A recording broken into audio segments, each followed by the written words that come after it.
início da primavera lança a Rússia e a Alemanha em gigantesca e decisiva luta.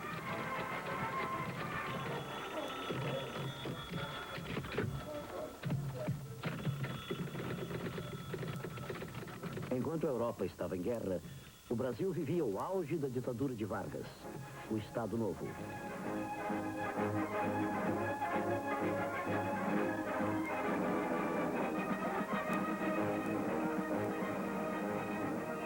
O DIP, Departamento de Imprensa e Propaganda, fazia propaganda do regime e exercia rígida censura sobre os meios de comunicação, chegando a manter vários jornais sob intervenção.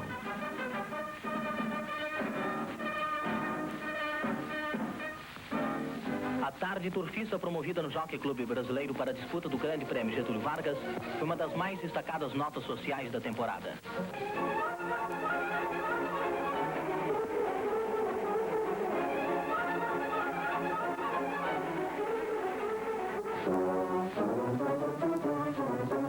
No aeroporto Santos Dumont tem lugar a cerimônia do batismo do avião Getúlio Vargas.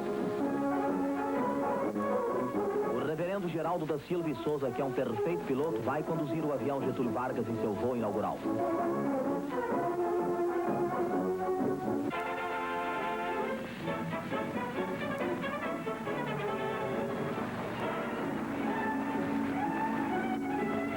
Através da nomeação de interventores nos estados da federação, foi garantida a centralização do poder.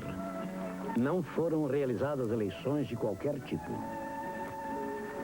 O governo redigiu a sua própria Constituição e proibiu todos os partidos políticos. A polícia perseguia qualquer oposição ao regime.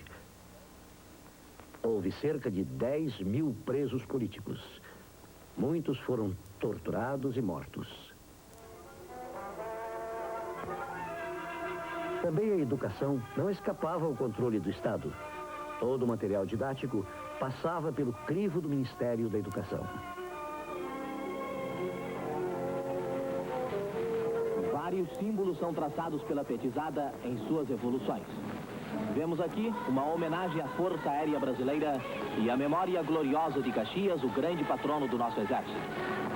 Encerra essa festividade cívica uma apoteose à pátria, durante a qual é realizada a carinhosa demonstração de apreço ao presidente Getúlio Vargas.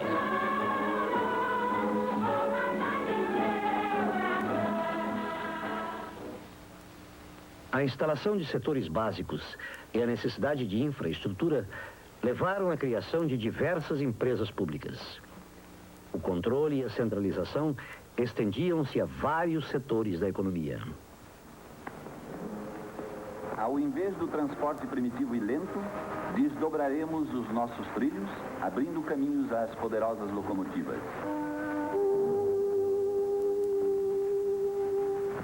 E o avião encurtará todas as grandes distâncias, unindo cada vez mais a nação imensa para a sua predestinação histórica.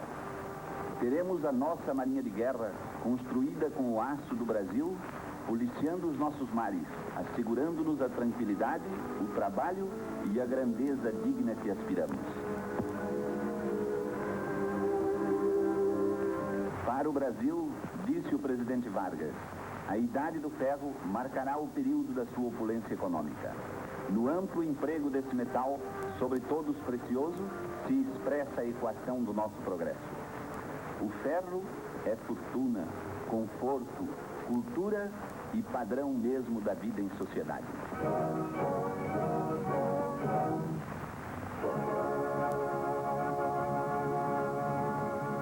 Todos os sindicatos estavam subordinados ao Ministério do Trabalho, que sobre eles estabeleceu um rígido controle.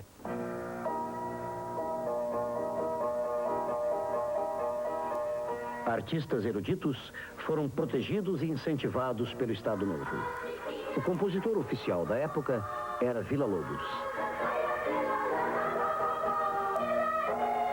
Portinari, o grande pintor do período, iniciou a sua produção exaltando o povo em estilo realista. Posteriormente, sua obra denunciou a miséria e o sofrimento.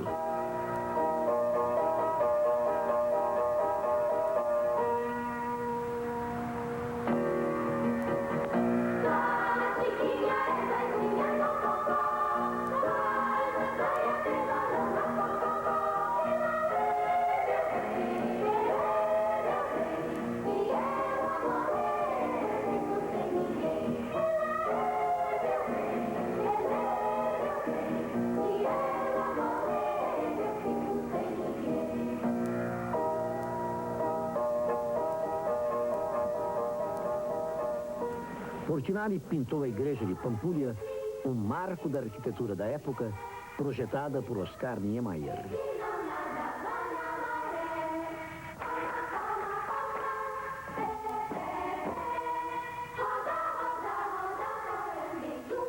Clóvis Graciano, Rebolo de Cavalcante, Volpe, entre outros pintores, abordaram uma temática popular.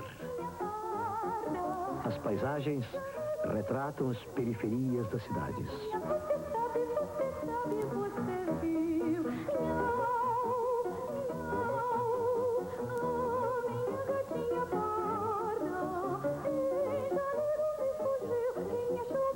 Artistas populares desenvolveram uma pintura conhecida como ingênua ou primitivista.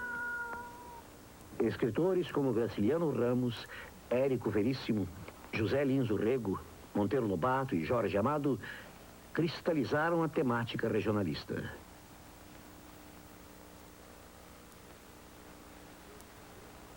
A encenação de Vestido de Noiva de Nelson Rodrigues revolucionou o teatro brasileiro. Pela primeira vez, os cenários, a iluminação, a direção e o texto trabalhavam junto com os atores e não a seu serviço.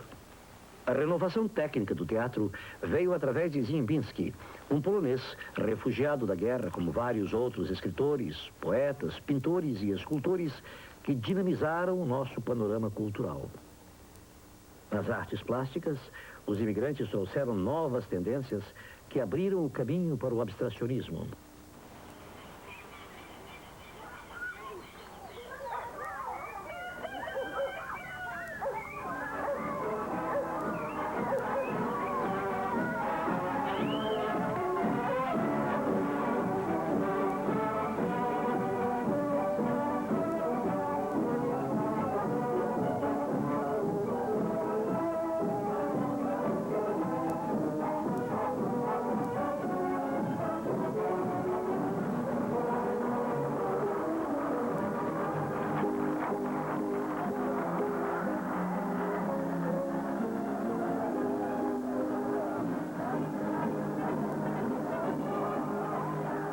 Apesar de todas as afinidades com o nazismo, as relações comerciais com os Estados Unidos eram intensas. Diante do empréstimo de 40 milhões de dólares para a construção da usina siderúrgica de Volta Redonda, o Brasil alia-se aos norte-americanos e permite a construção de uma base aérea em Natal. Os tempos de guerra trouxeram reflexos no cotidiano. Os brasileiros passaram a conviver com o racionamento e um novo combustível. O gasogênio criou uma legião de mortais invejadíssimos, os que podem viajar de automóvel e ir embora sacrificando a linha da carroceria.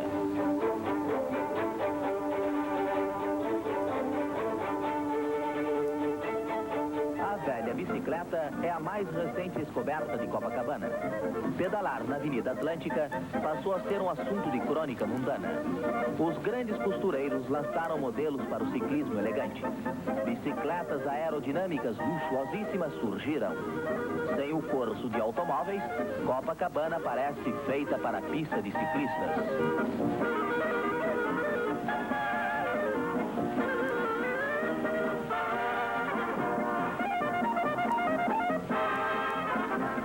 Com a dificuldade para a importação de diversos produtos, a indústria nacional se fortaleceu.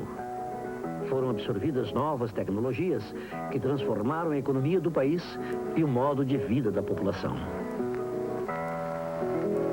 O que é que a baiana tem? O que é que a baiana tem? Tem torso de seda, tem brinco de ouro, tem corrente de ouro, tem pano da costa, tem pata rendada, tem pulseira de ouro, tem. Amigo ouvinte, aqui fala o repórter Esso, testemunho ocular da história. A Casa Som está vendendo com êxito nunca visto. Rosalba.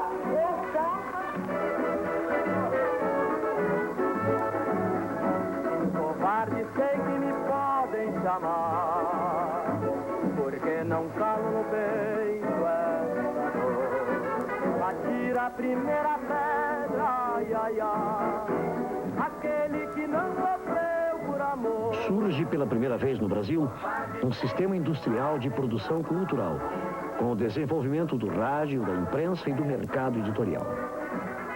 Seu público e o seu tema são os trabalhadores reunidos nos grandes centros urbanos.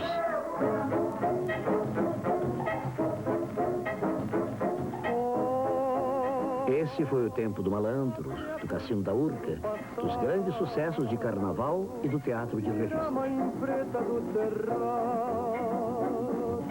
bota o rei Congo no Congó do Brasil. Brasil, deixa cantar de novo trovador. As primeiras chanchadas foram filmadas pela Atlântida. E a charge difundia-se através de jornais e revistas, imortalizando o nome de Belmonte.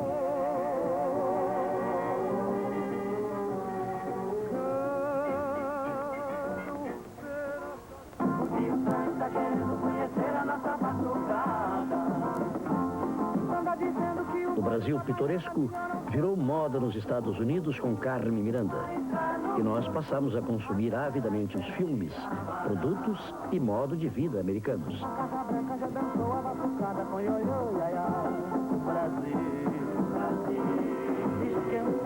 I love you. For Mrs. Klein, meine Papiru. Morgen ist Schreibe an der Rudai Shell. No Bond Silva Manuel. Manuel, Manuel, I love you. Do Red Seven via Catumbai. Independência lá do Paraguai. Estude bem que já se guai. Yes, my glass, yes, my glass. Salada de alface, salada de alface. Fly fox, my stew. Spender oil. Forget my baby.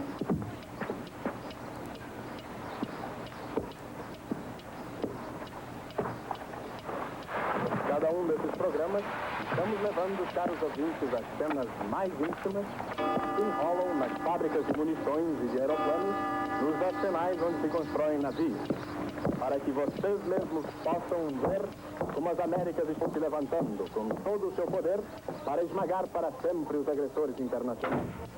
Esta é a sua história, as Américas em guerra. Em janeiro de 42, o Brasil rompeu relações diplomáticas com a Alemanha e Itália. Vários navios brasileiros foram torpedeados.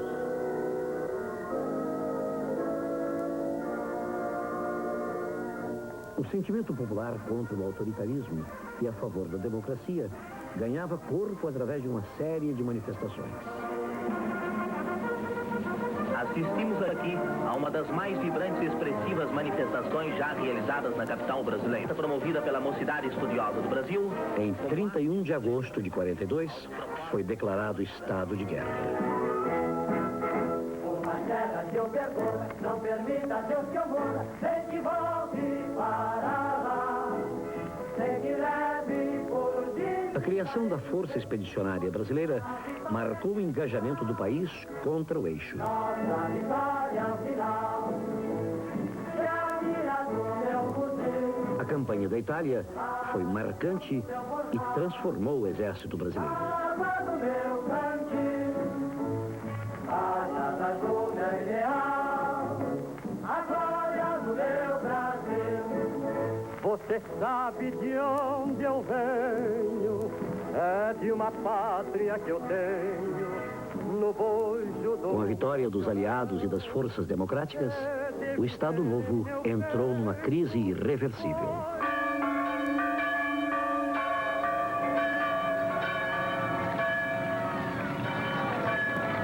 A explosão de 2 bombas atômicas no Japão encerrou a guerra no Pacífico. Getúlio Vargas entregou o governo no final de 1945. O repórter S, o testemunho ocular da história. A Rádio de Hamburgo, depois de transmitir o crepúsculo dos deuses durante muitas horas, acaba de anunciar: o Führer morreu. Terminou a guerra, terminou a guerra, terminou a guerra.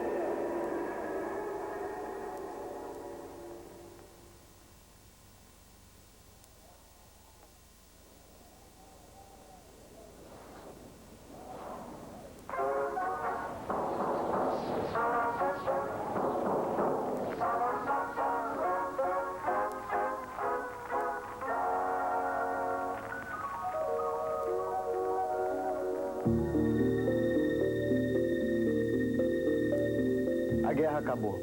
Os americanos explodiram a bomba atômica. É o primeiro sinal de uma outra guerra que vai começar. A Guerra Fria, como foi chamada a disputa pelo mundo entre os dois grandes vencedores desta batalha, os Estados Unidos e a União Soviética. Mas esse é um assunto para a semana que vem. Por enquanto, nós ficamos aqui. O rádio e Getúlio, duas grandes marcas desta década. O rádio era a peça mais importante de um sistema industrial de produção cultural que começava a se desenvolver no Brasil. Essa produção cultural vai, a partir daí, sofrer uma influência cada vez mais forte da cultura americana. No pacote que embrulhava o empréstimo dos Estados Unidos para a construção da siderúrgica de Volta Redonda, estava um acordo de troca de experiências culturais, que levou Carmen Miranda para os Estados Unidos e inundou o Brasil de produtos americanos, o chamado Acordo do Chiclete com Banana.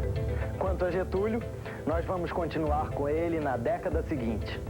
O fim da guerra fez com que a democracia fosse outra vez colocada na ordem do dia no mundo ocidental.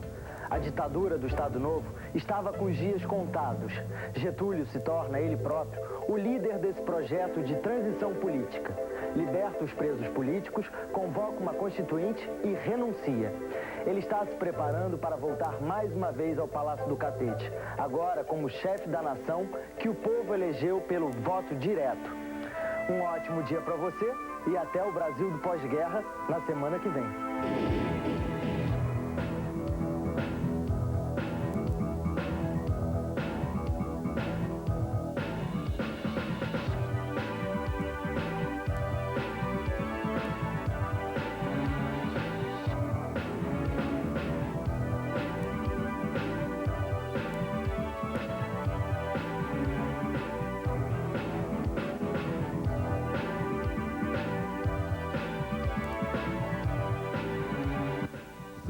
ZYB 859 e PTV, emissoras pioneiras de televisão.